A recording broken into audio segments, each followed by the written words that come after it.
ഞാൻ പറഞ്ഞു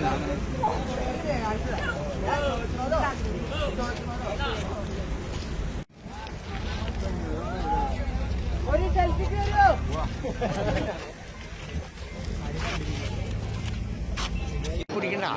ഇല്ല എന്റെ പക്ഷിയുടെ നാടിന്റെ അഭിമാനമാണെന്ന്. ഈ നാടിന്റെ രാജാവാണെന്ന്. പിന്നെ ജിന്റെ അപ്പ ഒരു 9 മണിയായപ്പോ വിളിച്ചു.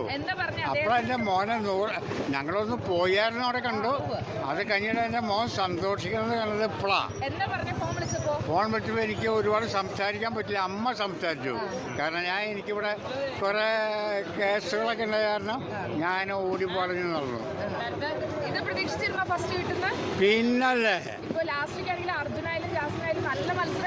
പക്ഷെ ഈ നമ്മൾ വിചാരിച്ച സെക്കൻഡ് യാസ്മിക്കാണ്.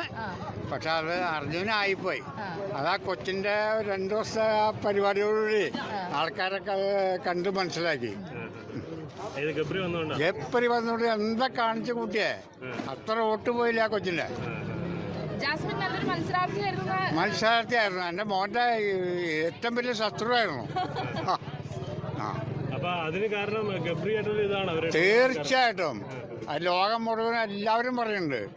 അവളെ ഗബ്രി വന്നപ്പോ കാണിച്ചു കൂട്ടിയ കോലങ്ങള് ജനങ്ങളൊക്കെ ഇതൊക്കെ കണ്ടുകൊണ്ടിരിക്കുകയാണല്ലോ. അപ്പൊ ഇവര് രണ്ടുപേരും ജാസ്മിൻ അല്ലെങ്കിൽ ജിൻഡോ അതായിരുന്നു മനുഷ്യരുടെ ഫസ്റ്റ് സെക്കൻഡും. അതിപ്പോ മാറിപ്പോയില്ലേ.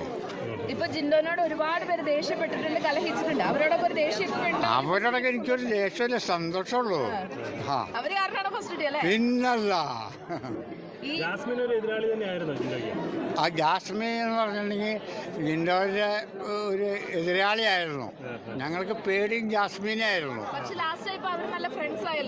ലാസ്റ്റ് ഫ്രണ്ട്സ് ആയി തലച്ചൊറിയിലും ഇതൊക്കെ ഒരുപാട് പരിപാടി ഉണ്ടായിരുന്നു. അതെന്താ നമുക്ക് മനസ്സിലായില്ല.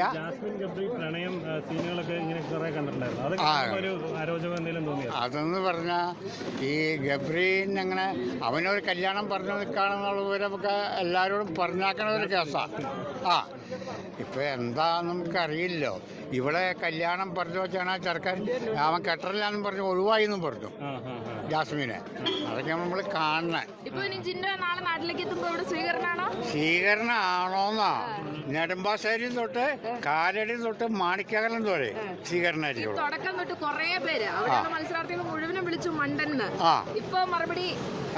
രാജാവായിട്ട് വന്നില്ലേ.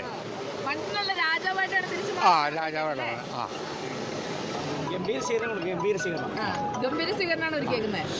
അതായത് ജിൻഡോന്ന് പറഞ്ഞാണ്ടല്ലോ, ചെറുപ്പം തൊട്ട് അവൻ അധ്വാനിച്ചുണ്ടാക്കിയാക്കണ ഇതാണത്. 4 ജിമ്മുണ്ട്, ഈ കരാട്ട പഠിച്ചിട്ടുണ്ട്, പിന്നെ മിസ് കേരള മിസ് എറണാകുളം അടിച്ചിട്ടുണ്ട്, മദർ തെരേസ അവാർഡ് മേടിച്ചിട്ടുണ്ട്. ഇതൊക്കെ എൻ്റെ മോന് നേടിയിട്ടുണ്ട്. ഇതാണ് പിന്നല്ലേ. നാട്ടുകാരെ നിലയ്ക്ക് വൻ വിജയം അവന് സ്വീകരണം എന്ന നിലയ്ക്ക് നമ്മൾ കൊടുത്തിരിക്കും. അതായത് ഒരു വൻ വിജയമാണ്. അവന് കഷ്ടപ്പെട്ട് വന്ന ഒരാളാണ്. ആ നിലയ്ക്ക് അവൻ്റെ ഒരു വിജയം നാട്ടുകാരുടെ വിജയമാണ്. അപ്പോൾ ആ നിലയ്ക്ക് നമ്മൾ ഉൾക്കൊണ്ടുകൊണ്ട് അവന് വൻ സ്വീകരണം ബിഗ് ബോസ് എന്ന നിലയ്ക്ക് നമ്മൾ കൊടുത്തിരിക്കും. ജിൻഡോ എപ്പോഴും വന്നത് പറഞ്ഞിട്ടില്ലല്ലേ.